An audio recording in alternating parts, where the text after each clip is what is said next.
Muito bom estarmos juntos novamente, reiniciando essa caminhada de aprendizado, de conhecimento, agora em 2017. Nós vamos conversar hoje com o Pai Valdo sobre notícias. Todos os dias, recebemos notícias sobre o que acontece no nosso mundo, o que acontece no nosso país, e muitas notícias são negativas. Notícias sobre violência, sobre morte, sobre corrupção. Espiritualmente, como nós devemos encarar essas informações negativas, pesadas para o nosso dia a dia? Pai Valdo, morte, violência, roubos, corrupção, como é que nós devemos lidar com essas notícias todas do ponto de vista espiritual? Salve, meus irmãos, que a paz esteja com cada um que está me escutando nesse instante, essa paz, essa alegria que Jesus quer nos dar através da espiritualidade, através das religiões. Mãe Soraya, meus irmãos, esse é realmente um tema bastante espinhoso, falar de notícias no mundo atual. Um momento em que vivemos, onde a mídia, ela corre o mundo em questão, em fração de segundos.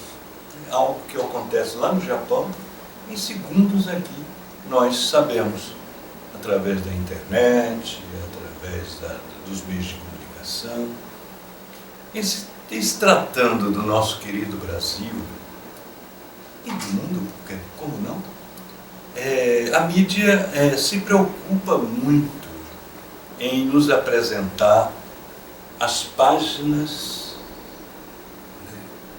da vivência desse mundo sob seu aspecto mais grotesco, mais negativo. Que são notícias reais? Sim. Que a realidade não é uma realidade tão clara, ela é sombria, é verdade. Mas não podemos esquecer que o mundo de hoje, ele é o reflexo do mundo de ontem. As leis de causa e efeito, elas não são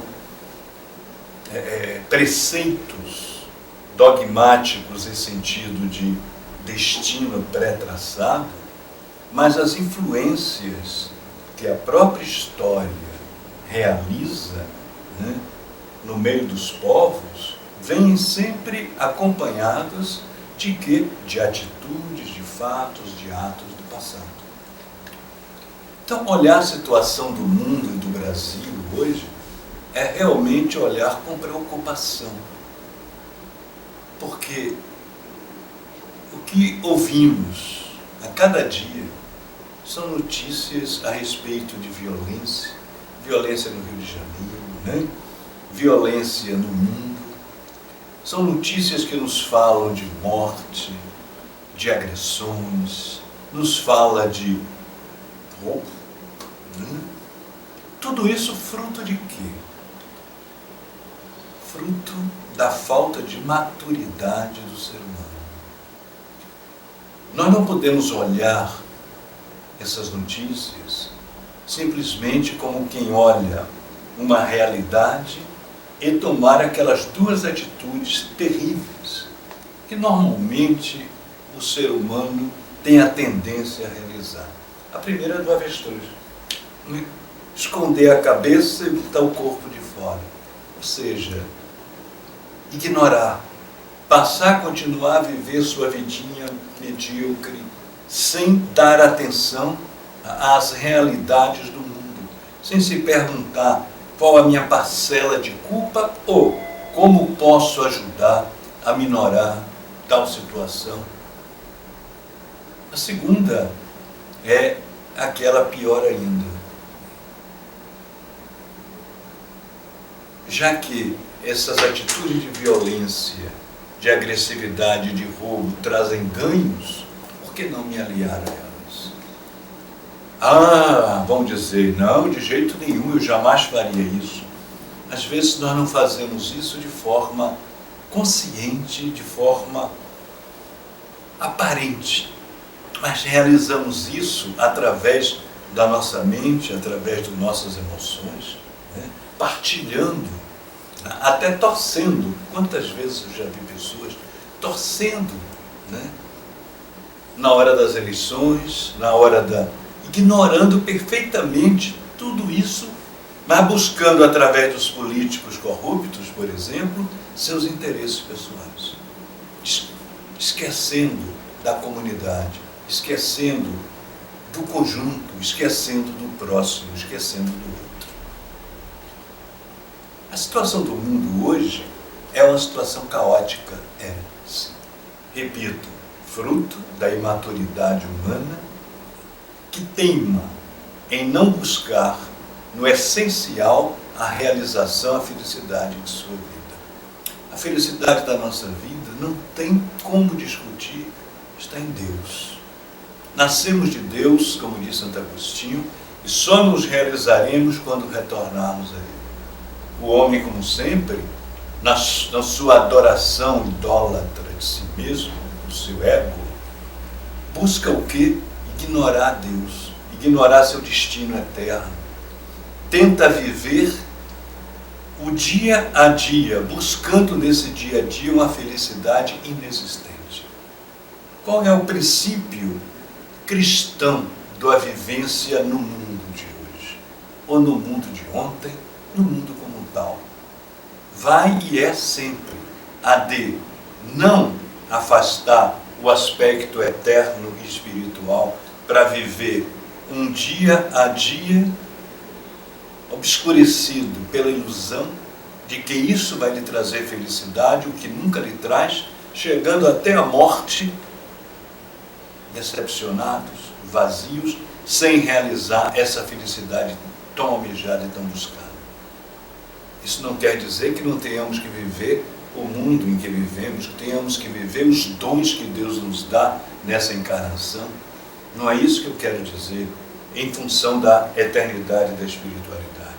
Isso quer dizer que eu tenho que viver tudo isso como dom de Deus, mas na perspectiva da minha finalidade como ser existencial criado por Deus, que é a eternidade, que é Deus. É trazer essa eternidade para o meu dia a dia. É viver meu trabalho, minha profissão, minha família, meus lazeres, não como finalidades últimas, mas, antes de tudo, como realizações que me alegram no hoje, mas que me dão a perspectiva daquela felicidade muito maior e plena que Deus nos oferece através da adesão a Jesus Cristo, da busca do meu ser espiritual.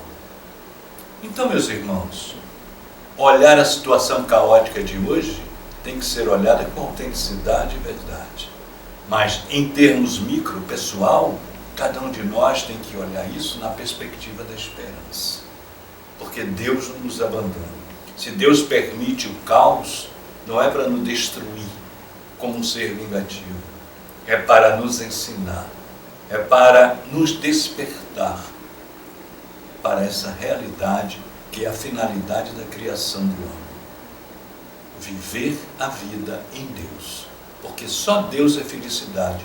Só Deus é plenitude de alegria. Só Deus nos preenche plenamente. Só Deus é beleza, como diz Santo Agostinho.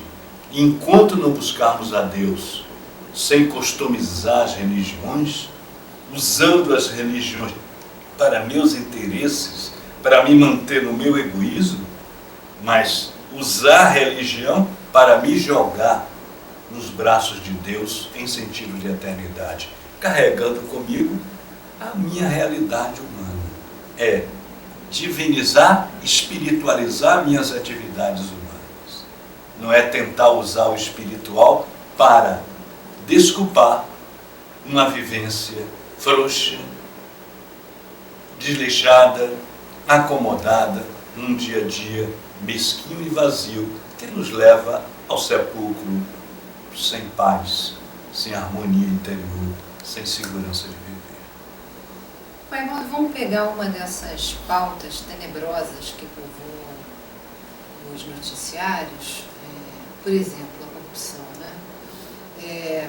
Que implicações espirituais tem para o indivíduo que adota esse tipo de comportamento? a espiritualidade nos explica através do Evangelho. A grande explicação está no Evangelho. Jesus, várias vezes no Evangelho, nos chama a atenção para a realidade do homem que se busca a si mesmo em detrimento do espiritual. O que acontece? Ele começa a adorar o seu ego. Então ele se torna um alguém que busca avidamente o dinheiro, o poder. E essa adoração do ego chega ao extremo de realizar aquilo que deveria ser realizado em função de Deus, da eternidade, entregar sua vida, lutar através da vivência de um amor abnegado e renunciante, por um bem muito maior, como diz Paulo Apóstolo, aquilo que os olhos nunca viram, os ouvidos nunca ouviram, Deus preparou para aqueles que o amam. Ou seja, a essência é o amor. A gente troca isso para amar o quê? As benesses temporais, materiais, que é o poder, o dinheiro, o sexo, enfim, toda essa realidade que nos levou e nos leva ao caos em que vivemos. Qual a resposta da espiritualidade para isso? A resposta é simplesmente uma, é apenas uma. A resposta é aquilo que Leon Denis disse um dia: homem, o teu destino cabe única e exclusivamente a você mesmo. Porque se não é hoje, vai ser amanhã. A própria vida, através das leis divinas, vão lhe dar a resposta. Há pouco tempo eu coloquei para a reflexão dos sacerdotes médios e algumas pessoas mais dedicadas ao Cruzeiro da Luz, um artigo do Leonardo Boff, que ele conta uma lenda, né? A lenda daquele... A lenda alemã. Do casal e o peixe. Isso, do peixe, né? O Leonardo Boff diz, essa é a realidade. A mulher tenta pescar e de repente pesca um peixe diferente. O peixe diz, eu não sou um peixe, eu sou um príncipe encantado e tenho o poder de lhe dar o que você precisar. A mulher vai para casa, conta ao marido, e o marido diz, poxa, então vamos pede um castelo. Eles moravam no Chopin. Quando ela volta, tem um castelo. E o homem não se contenta. Vamos pedir. Foram pedindo mais coisas, mais coisas, mais coisas. E o peixe realizando. Até o dia que o homem diz, poxa vida, nós podíamos reinar no mundo inteiro. Podíamos ser deuses. Pede a ele para sermos Deus. Ela vai e pede a ele. E o príncipe peixe, né, e se entristece e diz, vai lá e volte. Quando ela volta, tudo tinha reduzido de novo ao casebre e elas estavam de novo na pobreza, pior ainda do que viviam. É o que ocorre com o homem. É o que ocorre com o homem.